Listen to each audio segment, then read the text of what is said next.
नमस्कार मित्रांनो, स्वागत आहे अमोक चॅनलवर. आज आपण 2026 मध्ये होणाऱ्या देवगुरु बृहस्पतीच्या खास गोचराचा मकर राशीवर होणारा थेट परिणाम पाहणार आहोत. या एकाच वर्षात गुरु 3 राशींमधून जातील.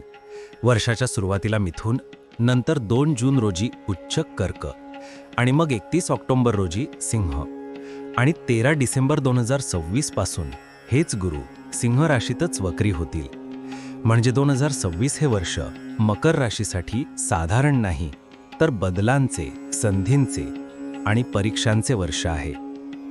शेवटपर्यंत ऐका, कारण शेवटी मी त्या काळाबद्दल सांगणार आहे जिथे थोडीशी चूक 2027 ची सुरुवातही ताणत नेऊ शकते.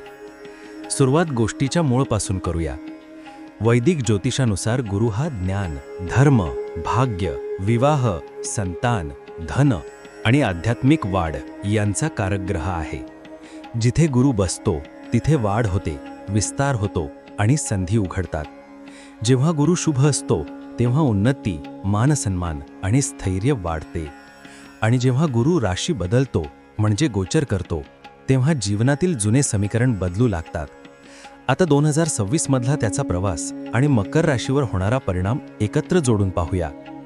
साल 2026च्या सुरुवातीला गुरु मिथुन राशीत असतील. 2 जून 2026 रोजी गुरु मिथुन सोडून त्यांच्या उच्च राशी कर्कमध्ये प्रवेश करतील. 31 ऑक्टोबर 2026 रोजी गुरु कर्क राशीतून पुढे जात सिंह राशीत प्रवेश करतील. आणि 13 डिसेंबर 2026 पासून हेच गुरु सिंह राशीतच वक्री होतील. मकर राशीसाठी याचा अर्थ असा: मिथुन म्हणजे तुमचा 6वा भाव, कर्क म्हणजे तुमचा 7म भाव आणि सिंह म्हणजे तुमचा 8म भाव. म्हणजेच आरोग्य, नोकरी, ऋण, शत्रू, लग्न, पार्टनरशिप, वारसा, अचानक बदल या सगळ्यावर गुरु वर्षभर काम करत राहणार आहे. चला आता प्रत्येक टप्पा वेगळा समजून घेऊया. पहिला टप्पा, गुरु मिथुन राशीत, 6वा भाव, जानेवारी ते 1 जून 2026. या काळात गुरु तुमच्या 6व्या भावातून जातील. त्यामुळे आरोग्य, दैनंदिन काम, कर्ज आणि स्पर्धा या गोष्टी जास्त सक्रिय राहतील. खूप काळापासून सुरू असलेल्या एखाद्या आजारात सुधारणा दिसू शकते. पण जर तुम्ही आता बरं वाटतंय म्हणून निष्काळजीपणा केलात तर नवा त्रासही सुरू होऊ शकतो. ऑफिसमध्ये किंवा बिझनेसमध्ये स्पर्धा वाढेल. काही लोक तुमच्या विरोधात उभे राहू शकतात. पण इथे चांगली गोष्ट अशी की प्रयत्न, शिस्त आणि वेळेवर केलेलं काम तुम्हाला विरोधकांवर विजय मिळवून देऊ शकतं. कायदेशीर बाबींमध्ये जरा तुमचं पलडं जड राहण्याची शक्यता आहे, जरी खर्च वाढेल. नोकरी बदल, विभाग बदल किंवा कामाच्या पद्धतीत बदल असे योग दिसू शकतात. कामाचा ताण वाढेल, पण हाच काळ आहे स्वतःला मजबूत बनवण्याचा. जुने तणाव, जुने वाद, जुनी दुबळी ठिकाणं, इथे तुम्हाला त्यांच्यासमोर उभं राहून निर्णय घ्यावा लागेल. एका वाक्यात सांगायचे झाले तर हा टप्पा कठीण आहे, पण तुमची आतली ताकद वाढवण्यासाठी आवश्यक ट्रेनिंगसारखा आहे. इथे थोडा श्वास घेऊया आणि तुमच्यासाठी एक छोटी विनंती करूया. जर तुम्हाला अशा प्रकारचं शांत, सविस्तर आणि प्रॅक्टिकल ज्योतिष मार्गदर्शन मराठीत हवं असेल तर आत्ताच अमोक चॅनलला सबस्क्राईब करा आणि बेल आयकॉन दाबा. कारण पुढे जे 2 टप्पे येणार आहेत तिथे संधीही मोठ्या आहेत आणि रिस्कही मोठी आहे आणि ते तुम्ही नक्की चुकू इच्छित नाही. चला आता दुसऱ्या टप्प्याकडे जाऊया. दुसरा टप्पा, गुरु कर्क राशीत, उच्च 7म भाव, 2 जून ते 30 ऑक्टोबर 2026. आता गुरु तुमच्या 7म भावात येतात आणि तेही उच्च स्थितीत. 7म भाव म्हणजे विवाह, जीवनसाथी, पार्टनरशिप, पब्लिक इमेज आणि मोठ्या करारांचा भाव. विवाहयोग्य मकर राशीच्या लोकांसाठी हा काळ अत्यंत शुभ ठरू शकतो. चांगले आणि स्थिर प्रस्ताव येण्याची शक्यता आहे. जे आधीच नात्यात आहेत त्यांच्या नात्यात समजूत, एकत्रपणा आणि सपोर्ट वाढू शकतो. ज्यांच्या नात्यात बराच काळ ताण होता त्यांना शांत संवादाद्वारे पुन्हा जवळ येण्याची संधी मिळू शकते. व्यावसायिकांसाठी हा काळ खूप महत्त्वाचा आहे. नवे पार्टनरशिप, नवे करार, नवे प्रोजेक्ट आणि विस्तार यांचे योग आहेत. ज्यांना नोकरी आहे त्यांना क्लायंट, वरिष्ठ किंवा कोणत्या प्रभावी व्यक्तीमुळे फायद्याची संधी मिळू शकते. तुमचा सामाजिक मान सन्मान वाढू शकतो. लोक तुमच्याकडे मार्गदर्शनासाठी पाहू शकतात. नवीन व्यवसाय सुरू करण्याचा विचार तुम्ही बऱ्याच काळापासून मनात ठेवला असेल तर हा कालावधी त्यासाठी खूप चांगला आहे.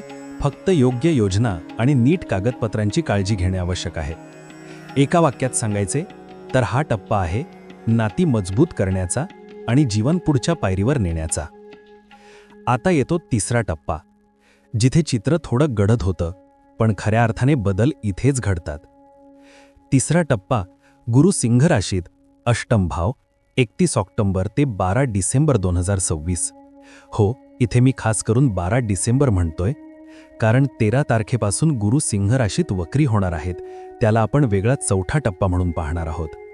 31 ऑक्टोबरपासून 12 डिसेंबर 2026 पर्यंत गुरु तुमच्या अष्टम भावातून सरळ गतीने जातील. अष्टम भाव म्हणजे अचानक बदल, वारसा, गुप्त गोष्टी, रिसर्च आणि अंतर्गत रूपांतरण. या काळात पैतृक मालमत्ता, विमा, ग्रॅज्युएटी, फंड किंवा इतर दीर्घकालीन गुंतवणुकीतून फायदा मिळण्याची शक्यता आहे. काही अडकलेली कागदपत्र किंवा फाईल्स पुढे सरकू शकतात, पण त्याचबरोबर काही घरगुती तणाव किंवा लपलेले मुद्दे देखील वर येऊ शकतात. आरोग्याच्या बाबतीत विशेष लक्ष देणे आवश्यक आहे. रक्तदाब, पोटाशी संबंधित तक्रारी, हॉर्मोनल गोंधळ किंवा ओव्हर स्ट्रेस या गोष्टींकडे दुर्लक्ष करू नये. कामाच्या ठिकाणी अचानक पॉलिसी बदल, टीम बदल किंवा जबाबदाऱ्यांमध्ये बदल होऊ शकतो. ज्यांचं काम रिसर्च, ऑकल्ट, मानसशास्त्र, ज्योतिष, ध्यान, योग किंवा आध्यात्मिक साधना यांच्याशी संबंधित आहे, त्यांच्यासाठी हा काळ खूप खोल अनुभव आणि समज देणारा ठरू शकतो. हा टप्पा जरी बाहेरून थोडा धावपळीचा, मानसिकदृष्ट्या ताण देणारा वाटला, तरी खऱ्या अर्थाने तुमचं इंटरनल अपग्रेड इथेच सुरू होतं. आता चौथा आणि शेवटचा टप्पा. चौथा टप्पा गुरु सिंह राशीत वक्री, अष्टम भावाचा अंतर्मुख परिणाम 13 डिसेंबरपासून. 13 डिसेंबर 2026 पासून गुरु सिंह राशीतच वक्री होतील. याचा अर्थ अष्टम भावाचे परिणाम आता अधिक आतल्या पातळीवर जाणवतील. कुटुंबातील एखाद्या सदस्याच्या आरोग्याबद्दल चिंता वाढू शकते. कोणतीतरी जुनी वारसागत गोष्ट, प्रॉपर्टी किंवा कागदी वाद पुन्हा उघडा होऊ शकतो. पैशाचे व्यवहार, कर्ज, वाटणी, भागीदारी यात मतभेद होण्याची शक्यता आहे. या काळात मोठ्या आर्थिक निर्णय, मोठ्या रकमांचे व्यवहार किंवा फार रिस्की गुंतवणूक थोडा वेळ पुढे ढकललेलीच बरी. मानसिक पातळीवर हा काळ खूप प्रश्न विचारणारा आहे. जुने प्रसंग, जुन्या चुका, जुन्या जखमा मनात पुन्हा उभ्या राहू शकतात. पण इथे घाबरण्यापेक्षा या सगळ्यातून मला काय शिकायचं आहे, हा प्रश्न विचारणं जास्त उपयुक्त ठरेल. जर तुम्ही संयम, धैर्य आणि स्वतःकडे प्रामाणिक नजर ठेवलीत, तर हा वक्री गुरु तुम्हाला 2027 साठी एक नवी समज, नवी ताकद आणि नवविश्वास देऊन जाईल.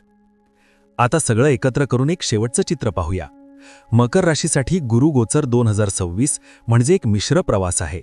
सुरुवातीला संघर्ष आणि ट्रेनिंग, मध्ये नाती, भागीदारी आणि करिअरची वाढ, आणि शेवटी आतून बदल घडवणारा, खोल समज देणारा टप्पा. ज्योतिष आपल्याला दिशा दाखवतं, पण चालायचं कसं, किती वेगात, कुठे थांबायचं हे तुमच्या हातात असतं. कामात प्रामाणिकपणा, आरोग्याकडे आज जागरूकता, नात्यांमध्ये संवाद, निर्णयांमध्ये संयम आणि वरच्या शक्तीवर श्रद्धा, या 5 गोष्टी जर तुम्ही लक्षात ठेवल्यात, तर हा संपूर्ण वर्षभराचा प्रवास खूप वेगळ्या पद्धतीने अनुभवू शकाल. जर हा सविस्तर मार्गदर्शन तुम्हाला उपयुक्त वाटलं असेल, तर हा व्हिडिओ नक्की लाईक करा.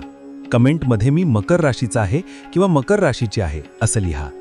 आणि तुम्हाला पुढे कोणत्या राशीचा 2026 गुरु गोचर व्हिडिओ पाहायचा आहे तेही सांगा. आणि अजूनही अमुक चॅनलला सबस्क्राईब केलं नसेल, तर आत्ता लगेच सबस्क्राईब करा. पुढच्या दिवशी पुन्हा भेटूया अमोक चॅनलवर. धन्यवाद.